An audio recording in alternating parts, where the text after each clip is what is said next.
Good morning, everybody. Aura J here with another War of the Visions video, and today we're going to talk about the Trials of Reckoning hard mode boss fight, because this is the in-game part of Trials of Reckoning, where you take those tickets you've been farming from the quest, and you try to turn them into as most points as possible in the boss fights, to get the most event summon medals as possible, to finish your +5 Terra's Ribbon, or 2 +5 Terra's Ribbons, if you're feeling really ambitious.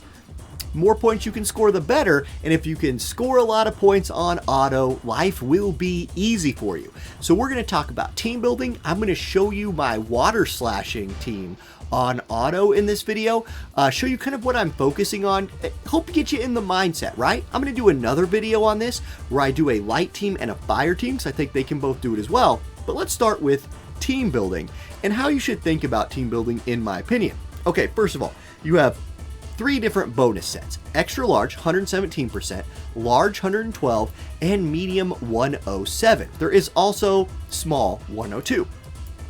In my opinion, for auto teams, you want as much bonus multiplier as you can, because you only really need 3 units to be chaining on the boss to beat him. The other 2 can just be bonus units. So you can see why I would focus on water, fire, and slash for 3 different teams that could do this here. Have your, let's talk about water, because that's what this video is about. My 3 units are Celes, who's an extra large bonus, Pharm, who is a large bonus, and then I dip down here for Tidus. So the only medium bonus unit I'm running is Tidus. The other 2, the 2 that are not chaining, are extra large bonus units, Locke and Terra, that I have slowed down as much as possible because I don't really want them participating in the fight. Maybe you're somebody who has Locke built up and you're going to do a light slashing team, and you have only like a level 79 Celes or Terra because you haven't built them up yet. That's perfect. That's ideal, because then they're super slow because they don't have all their agility yet. Throw them in the group, let them do nothing except multiply your final score. Then with vision cards, pick the highest multiplier vision cards you have. Literally start up here. If you have both of them, put them in there. Doesn't matter. Try to line up the stats from the vision card. If it's an attack vision card, put it on a character that likes attack, etc. But go for the biggest bonuses possible again.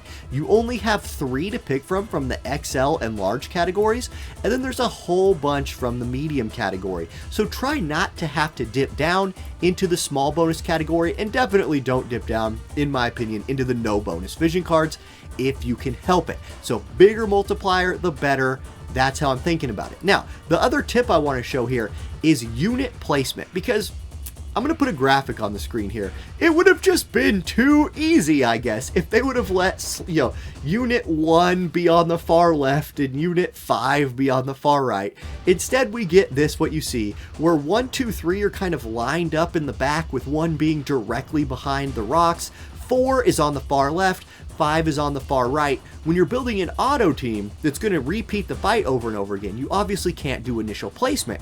So here is the default initial placement to help you set your teams up. And if you need to look at that again, it's on my Discord in the announcement section. Just hop in there. Okay, next, let's actually go look at the team comp that I'm running for this fight, and I'm going to show you the important skills here that I'm using. So here's the squad, right? Notice how Locke and Terra, I have given them no Esper. That is to slow them down. I only want them having 1 turn, maybe max 2 turns. And what I want them doing on their turn is buffing my team if they can. You have items like Kaleido Moon, that's a TMR from Medina. You have Cecil's TMR here. These buff attack and magic, so they can go to the 3 units I want to chain, give them a buff. You'll get to see that play out. This is a couple different examples of Trust Masters that can do that job for you. Terra also has a slash attack buff. You could try to have her AI figure out a way to get that on somebody. Think of it like that. Now, for Tidus, he's got 2 really important skills for my team. One of them is Quick Hit Plus. This will knock down the CT of Kefka and raise his own agility. These are great for him going, agility manipulation and manipulating enemy CT is very important. Tidus uses that for me a lot. And then his limit break, Blitz Ace. Mine is only level 10. I might level this up a little bit more, but it is a 4-hit water chaining attack. Really important for building up that chain. Pharm only does one move in this group. She only does one, and it is Demise Within a Dream. It's a defense and spirit debuff, which helps everybody else's damage, and a 3-hit slasher for the slashing chains. And then for her TMR, I'm actually having her use Snuggles for the single target resist debuff. Unit a target resist debuff when she crits. So that's been really, really helpful. I have her running that. All of them are running damage limit up on their TMRs, or excuse me, the 3 chainers are running damage limit up on their TMRs. And then Celes is here just to do AoE attacks to kill some of the other mobs and to hit the boss at the same time. Because when you're going for score, I'm going to put another graphic on the screen real quick here. Here is what the game uses to calculate your score. Winning the battle's worth 2,500 points. That is the single biggest point thing you will get, and one of the biggest reasons why you want to have the biggest multiplier. Turn that 2,500 into as many points as you can. Then overkilling, that is damage you do above the enemy's max HP. Damage taken, you actually will lose points for taking damage. We don't take a ton of damage in this group, so we score a nice amount of points there. Number of actions. This is a big point score, and in fact, you can see for my team here, we're scoring 663 points. I've actually got it better than that sometimes. This is a little bit of an older graphic, but that is a huge amount of points to score, so winning fast is important.